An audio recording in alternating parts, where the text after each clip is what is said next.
Fala galera do Aretejus, sejam bem-vindas, sejam bem-vindos. Está começando o segundo episódio da Lei número 13.019 e hoje nós vamos dos artigos 5º até o artigo 21.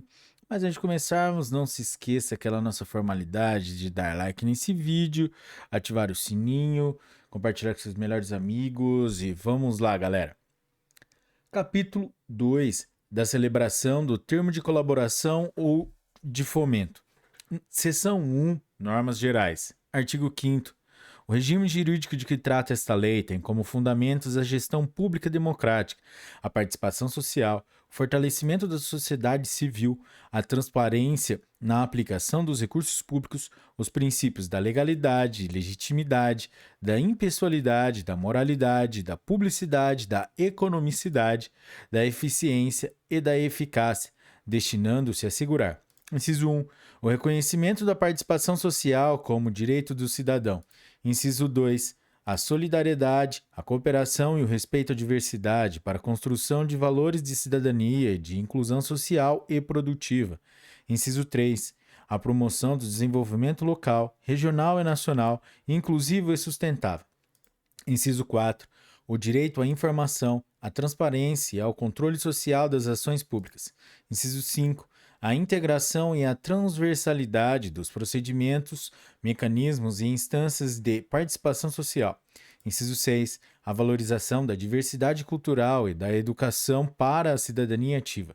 Inciso 7. A promoção e a defesa dos direitos humanos. Inciso 8. A preservação, a conservação e a proteção dos recursos hídricos e do meio ambiente. Inciso 9. A valorização dos direitos dos povos indígenas e das comunidades tradicionais. Inciso 10. A preservação e a valorização do patrimônio cultural brasileiro, em suas dimensões material e imaterial. Inciso 6. São diretrizes fundamentais do regime jurídico de parceria. Inciso 1. A promoção, o fortalecimento institucional, a capacitação e o incentivo à organização da sociedade civil para a cooperação com o poder público. Inciso 2. A priorização do controle de resultados. Inciso 3. O incentivo ao uso de recursos atualizados de tecnologias de informação e comunicação. Inciso 4. O fortalecimento das ações de cooperação institucional entre os entes federados nas relações com as organizações da sociedade civil. Inciso 5. O estabelecimento de mecanismos que ampliem a gestão de informação, transparência e publicidade. Inciso 6. A ação integrada, complementar e descentralizada de recursos e ações entre os entes da federação, evitando sobreposição de iniciativas e fragmentação de recursos. Inciso 7. A sensibilização, a capacitação, o aprofundamento e o aperfeiçoamento do trabalho de gestores públicos na implementação de atividades e projetos de interesse público e relevância social com organizações da sociedade civil. Inciso 8. A adoção de práticas de gestão administrativa necessárias e suficientes para coibir a obtenção, individual ou coletiva, de benefícios ou vantagens indevidos. Inciso 9. A promoção de soluções derivadas da aplicação de conhecimentos, da ciência, tecnologia e da inovação para atender necessidades e demandas de maior qualidade de vida da população em situação de desigualdade social. Seção 2. Da capacitação de gestores, conselheiros e sociedade civil organizada. Artigo 7º. A União poderá instituir, em coordenação com os Estados, o Distrito Federal, os municípios e organizações de sociedade civil, programas de capacitação voltados a: Inciso 1. Administradores públicos, dirigentes e gestores. Inciso 2. Representantes de organizações de sociedade civil. Inciso 3. Membros de conselhos de políticas públicas. Inciso 4. Membros de comissões de seleção. Inciso 5. Membros de comissões de monitoramento e avaliação. Inciso 6. Demais agentes públicos e privados envolvidos na celebração e execução das parcerias disciplinadas nesta lei. Parágrafo único. A participação nos programas previstos no caput não constituirá condição para o exercício de função envolvida na materialização das parcerias disciplinadas nesta lei. Artigo 8º. Ao decidir sobre a celebração de parcerias previstas nesta lei, o administrador público, inciso 1, considerará obrigatoriamente, a capacidade operacional da administração pública para celebrar a parceria, cumprir as obrigações dela decorrentes e assumir as respectivas responsabilidades. Inciso 2. Avaliará as propostas de parceria com o rigor técnico necessário. Inciso 3. Designará gestores habilitados a controlar e fiscalizar a execução em tempo hábil e de modo eficaz. Inciso 4. Apreciará as prestações de contas na forma e nos prazos determinados nesta lei e na legislação específica. Parágrafo único. A administração pública adotará as medidas necessárias, tanto na capacitação de pessoal, quanto no provimento dos recursos materiais e tecnológicos necessários, para assegurar a capacidade técnica e operacional de que trata o caput deste artigo. Seção 3 da Transparência e do Controle. Artigo 9º, revogado. Artigo 10. A administração pública deverá manter, em seu sítio oficial na internet, a relação das parcerias celebradas e dos respectivos planos de trabalho até 180 dias após o respectivo encerramento. Artigo 11. A organização da sociedade civil deverá divulgar na internet e em locais visíveis de suas sedes sociais e dos estabelecimentos em que exerça suas ações todas as parcerias celebradas com a administração pública. Parágrafo único. As informações de que tratam este artigo e o artigo 10 deverão incluir, no mínimo, inciso 1, data de assinatura e identificação do instrumento de parceria e do órgão da administração pública responsável. Inciso 2, nome da organização da sociedade civil e seu número de inscrição no Cadastro Nacional da Pessoa Jurídica, CNPJ, da Secretaria da Receita Federal do Brasil, RFB. Inciso 3, descrição do objeto da parceria. Inciso 4. Valor total da parceria e valores liberados, quando for o caso. Inciso 5.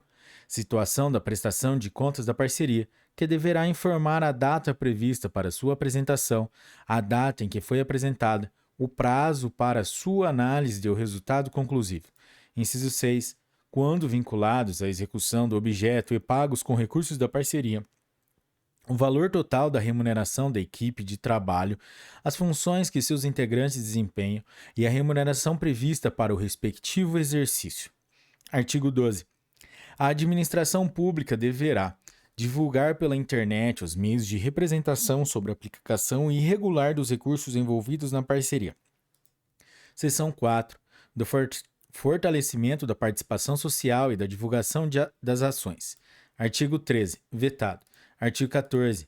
A administração pública divulgará, na forma de regulamento, nos meios públicos de comunicação por radiodifusão, de sons e imagens, campanhas publicitárias e programações desenvolvidas por organizações de sociedade civil, no âmbito das parcerias previstas nesta lei, mediante o emprego de recursos tecnológicos e de linguagem adequados à garantia de acessibilidade por pessoas com deficiência. Artigo 15. Poderá ser criado, no âmbito do Poder Executivo Federal, o Conselho Nacional de Fomento e Colaboração e composição paritária entre representantes governamentais e organizações da sociedade civil, com a finalidade de divulgar boas práticas e de propor e apoiar políticas e ações voltadas ao fortalecimento das relações de fomento e de colaboração previstas nesta lei. Parágrafo 1º. A composição e o funcionamento do Conselho Nacional de Fomento e Colaboração serão disciplinados em regulamento. Parágrafo 2º. Os demais entes federados também poderão criar instância participativa, nos termos deste artigo. Parágrafo 3º. Os conselhos setoriais de políticas públicas e administração pública serão consultados quanto às políticas e ações voltadas ao fortalecimento das relações de fomento e de colaboração propostas pelo conselho de que trata o caput deste artigo. Seção 5. Dos termos de colaboração e de fomento. Artigo 16. O termo de colaboração deve ser adotado pela administração pública para a consecução de planos de trabalho de sua iniciativa, para a celebração de parcerias com organizações de sociedade civil que envolvam a transferência de recursos financeiros. Parágrafo único. Os conselhos de políticas públicas poderão apresentar propostas à administração pública para a celebração de termo de colaboração com organizações da sociedade civil. Artigo 17. O termo de fomento deve ser adotado pela administração pública para a consecução de planos de trabalho propostos por organizações da sociedade civil que envolvam a transferência de recursos financeiros. Seção 6. No procedimento de manifestação de interesse social. Artigo 18. É instituído o procedimento de manifestação de interesse social como instrumento por meio do qual as organizações da sociedade civil, movimentos sociais e cidadãos poderão apresentar propostas ao poder público para que este avalie a possibilidade de realização de um chamamento público, objetivando a celebração de parceria. Artigo 19. A proposta a ser encaminhada à administração pública deverá atender aos seguintes requisitos. Inciso 1. Identificação do subscritor da proposta. Inciso 2. Indicação do interesse público envolvido. Inciso 3. Diagnóstico da realidade que se quer modificar, aprimorar ou desenvolver. E, quando possível, indicação da viabilidade, dos custos, dos benefícios e dos prazos de execução da ação pretendida. Artigo 20. Preenchidos os requisitos do artigo 19, a administração pública deverá tornar pública a proposta em seu sítio eletrônico e, verificada a conveniência e oportunidade para a realização do procedimento de manifestação de interesse social, o instaurará para a oitiva da sociedade sobre o tema. Parágrafo único. Os prazos e regras do procedimento de que trata esta seção observarão regulamento próprio de cada ente federado a ser aprovado após a publicação desta lei. Artigo 21. A realização do procedimento de manifestação de interesse social não implicará necessariamente na execução do chamamento público, que acontecerá de acordo com os interesses da administração. Parágrafo 1º. A realização do procedimento de manifestação de interesse social não dispensa convocação por meio de chamamento público para a celebração de parceria. Parágrafo 2º. A proposição ou a participação no procedimento de manifestação de interesse social não impede a organização da sociedade civil de participar no eventual chamamento público subsequente. Parágrafo 3º. É vedado condicionar a realização de chamamento público ou a celebração de parceria à prévia realização de procedimento de manifestação de interesse social. Galera, é isso aí. Esse foi o segundo episódio da Lei número 13.019. E hoje nós fomos dos artigos 5º até o artigo 21 da Lei do Marco Regulatório das Organizações da Sociedade Civil. Se você chegou até aqui e curtiu esse episódio, deixa o seu like, que é muito importante pra gente e não custa nada pra você. Galera, é isso aí. Até a próxima. Um forte abraço e tchau!